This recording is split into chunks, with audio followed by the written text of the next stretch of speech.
ഇനി വയനാട്ടിലേക്ക് പോവുകയാണ്. അവിടെ മുത്തങ്ങ വനമേഖലയിൽ നിർത്തിയിട്ടിരുന്ന ലോറിയിൽ നിന്ന് പച്ചക്കറി എടുത്ത് കഴിക്കുന്ന ഒരു വിദഗ്ധന്റെ ദൃശ്യങ്ങൾ ഇപ്പോൾ പുറത്തു വന്നിട്ടുണ്ട്. മറ്റാരുമല്ല, അതൊരു കാട്ടാനയാണ്. ഈ രാത്രിയാത്ര നിരോധനമുള്ളതിനാൽ രാത്രി 9 മണിക്ക് ശേഷം ശരിക്കും ഈ മുത്തങ്ങയിൽ ചരക്ക് വാഹനങ്ങളൊക്കെ നിർത്തിയിടുന്നത് പതിവാണ്. അങ്ങനെ ഒരു ലോറിയിൽ നിന്നാണ് ഈ കാട്ടുകൊമ്പൻ പച്ചക്കറി എടുക്കുന്നത്.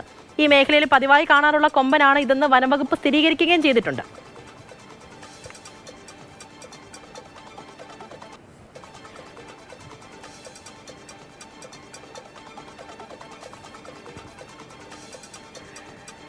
കമലുണ്ട് വയനാട്ടിൽ നിന്നും.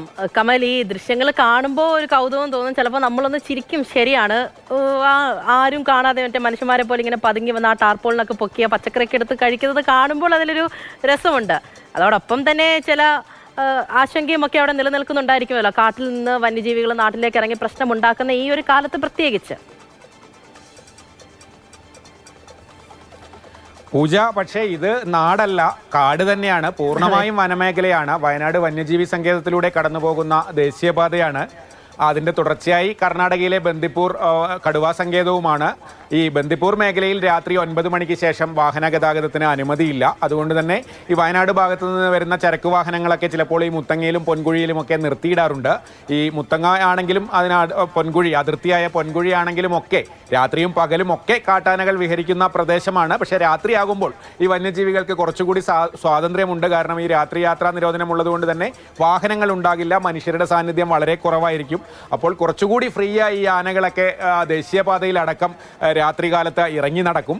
അങ്ങനെയുള്ളൊരു കാഴ്ചയാണ് ആ ദൃശ്യങ്ങളിൽ കാണുന്നത്. രാത്രി എപ്പോഴും ഈ ഭാഗത്ത്, പ്രത്യേകിച്ച് ഈ പൊൻകുഴിയിലൊരു ക്ഷേത്രമൊക്കെ ഉണ്ട്, ആ ഭാഗത്തൊക്കെ രാത്രി ഈ വാഹനത്തിരക്ക് കഴിഞ്ഞാൽ നിറയെ കാട്ടാനകൾ ഉണ്ടാകാറുണ്ട്. അത്തരത്തിൽ ഈ അതിർത്തി മേഖലയിൽ ഒരു ആന വന്ന ഈ ലോറിയിൽ നിന്ന് പച്ചക്കറി എടുക്കുന്ന ദൃശ്യമാണ് അതിൽ കാണുന്നത്. ലോറി ഡ്രൈവർ ഒരുപക്ഷെ ആ ക്യാബിനിൽ ഉറങ്ങുന്നുണ്ടാകാം, അതറിയില്ല, അല്ലെങ്കിൽ മാറി എവിടെയെങ്കിലും വിശ്രമിക്കുന്നുണ്ടാകാം. എന്തായാലും ആ ഡ്രൈവർ ഉള്ളപ്പോഴാണോ അത് എടുത്തതെന്ന് അറിയില്ല. എന്തായാലും അതിലെ വാഹനം ഓടിക്കുന്നവർക്കൊക്കെ ഈ സ്ഥലത്തിൽ ആ ഭാഗത്ത് വന്യമൃഗങ്ങൾ ഉണ്ട് എന്ന് അറിയാവുന്നതാണ്. അതുകൊണ്ട് തന്നെ എന്തായാലും ഈ കാഴ്ചയിൽ അത്ര ഒരു അങ്ങനെ ഒരു പേടിക്കേണ്ട ഒരു സാഹചര്യം അവിടെ ഇല്ല. കാരണം വന്യജീവികളുടെ സാന്നിധ്യം ഉള്ള ഒരു മേഖല തന്നെയാണ് പൂജ. ശരി കമൽ, അപ്പോൾ പലർക്കും ഒരുപക്ഷെ ആശങ്കയുണ്ടാകും. കാരണം ഇങ്ങനെയുള്ള റിപ്പോർട്ടുകൾ ഇങ്ങനെ നമ്മൾ ചെയ്യാറുണ്ടല്ലോ, എപ്പോഴും അങ്ങനെയുള്ള വാർത്തകളാണ് വന്നുകൊണ്ടിരിക്കുന്നത്. അപ്പോൾ അവിടെ ലോറിയിൽ ഡ്രൈവർമാരുണ്ടാകും, മറ്റ് ഉദ്യോഗസ്ഥരൊക്കെ ഉണ്ടാകും. അവർക്കൊന്നും വലിയ പ്രശ്നമൊന്നുമില്ല കേട്ടോ. ആ സ്ഥലത്തെക്കുറിച്ചൊക്കെ അറിയാവുന്ന ആൾക്കാർ തന്നെയാണ്. പിന്നെ ആകെയുള്ളൊരു പ്രശ്നം നമ്മൾ ഈ കണ്ടതുപോലെ തന്നെ അതാ ലോറിയിൽ നിന്ന് ഇങ്ങനെയുള്ള സാധനങ്ങളൊക്കെ എടുത്തോണ്ട് പോകുന്നു, ആ ഒരു പ്രശ്നം മാത്രമേ ഉള്ളൂ. ശരി കമൽ.